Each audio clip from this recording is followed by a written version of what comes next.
Hello everyone, my name is Dorothy King, and today I am going to be discussing the uprise of self-diagnosing due to the influence of TikTok. Unfortunately, because this is a newer concept, there aren't really any studies done yet. That works out for me though, because this project is supposed to be based on my revelational ideas of social and psychological behavior. As many of you know, TikTok is a social media platform where users post videos for others to watch and interact with. As of 2023, TikTok has over 1.53 billion users, of which 1 billion of these are active monthly users. 28% of TikTok users are under the age of 18, and 35% are ages 19 through 29. This is a large group of primarily young, impressionable people who can be influenced by these videos talking about mental disorders. I would like to preface this presentation by saying that I do not think talking about disorders is a bad thing. I also do not discourage talking about disorders, but I think it is important that it's talked about by professionals so that individuals can fully understand, and that way they don't make themselves think they have disorders that they may not truly have.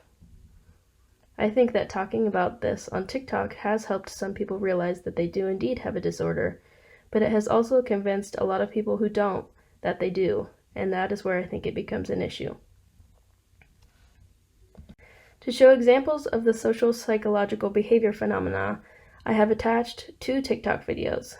The first video is about autism, and the second is about ADHD. I encourage you to watch these videos so that you can understand where I'm coming from for my revelation project. To show self-diagnosing in action, I analyzed the comments section under both of these videos, and I took images of some of the ones that I felt truly exemplified this behavior. Under the video about autism, there were comments such as, "Whoa, all these things make me question if I have autism. I was diagnosed with ADHD at 30. I have a lot of these things. You literally just described me too. I relate to a lot of these. Thank you for sharing. That's so crazy. I relate to about 80% of those. I'm in denial. I have a few of these traits. And watching this video and realizing this is me, I have the same exact traits." As you can see, there are quite a few comments that alluded to the fact that they now think they have autism based on the symptoms listed in the video.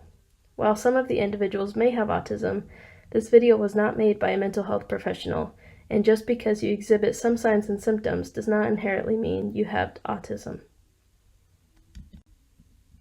Under the ADHD video, I found several comments indicating the same thing. These include, "Dude, like 8 or 9 things apply to me. I am genuinely thinking I do, but refuse to get diagnosed.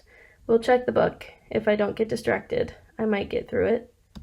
I said yes to most things, or from what I can remember, I said yes to all things. I don't like to self-diagnose. What should I do if I'm concerned? Bro just described me. All of them apply to me, but I don't want to self-diagnose myself with ADHD. What do I do?" And lastly, I really want to draw attention to this comment because I think it is correct. It says, "People don't understand that these are results of symptoms, but just because you have some of these struggles doesn't mean that you have ADHD."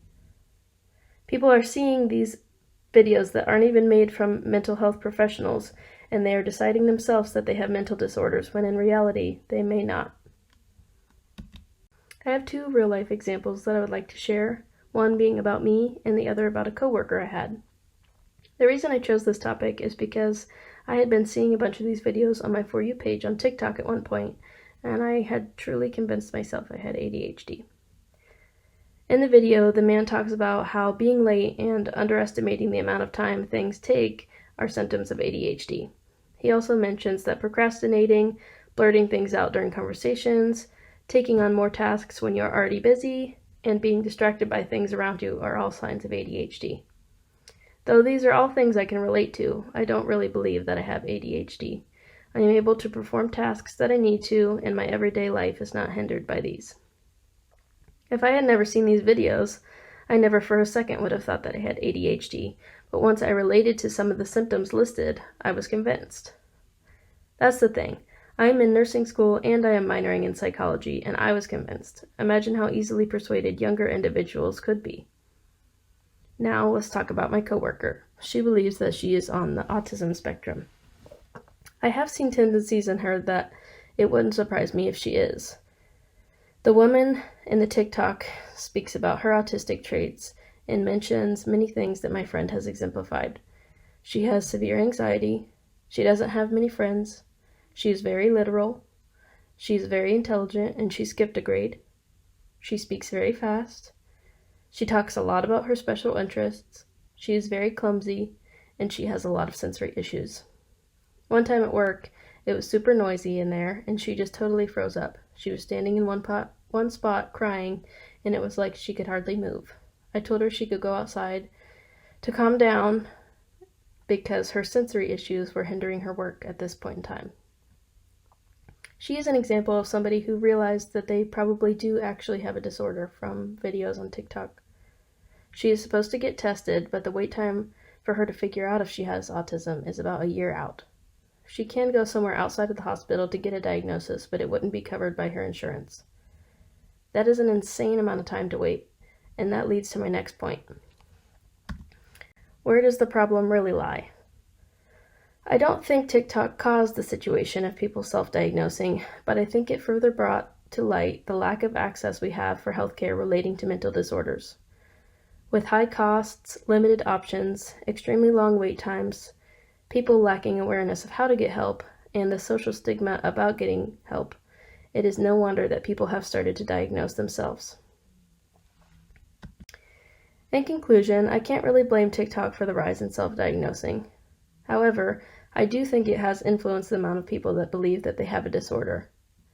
But it could actually be helpful because it may influence people to seek help. I think it is very important for parents to talk with their children about this issue, especially with TikTok having such young viewers. I also think it is important that you should fact-check things about mental disorders that you see on TikTok. Could it be true? Yes. Could it also be untrue? Yes. You can never be too sure, so it would make sense to double-check the information with a reliable source or talk with your doctor. Once again, I don't think that talking about mental disorders is a bad thing. I just believe that the rise of talking about it on TikTok has increased the amount of people that have diagnosed themselves.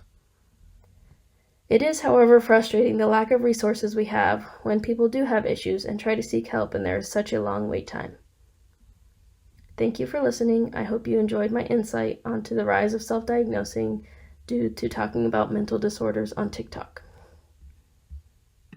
Here are listed the 2 videos that I talked about and the other sources that I used. Thank you.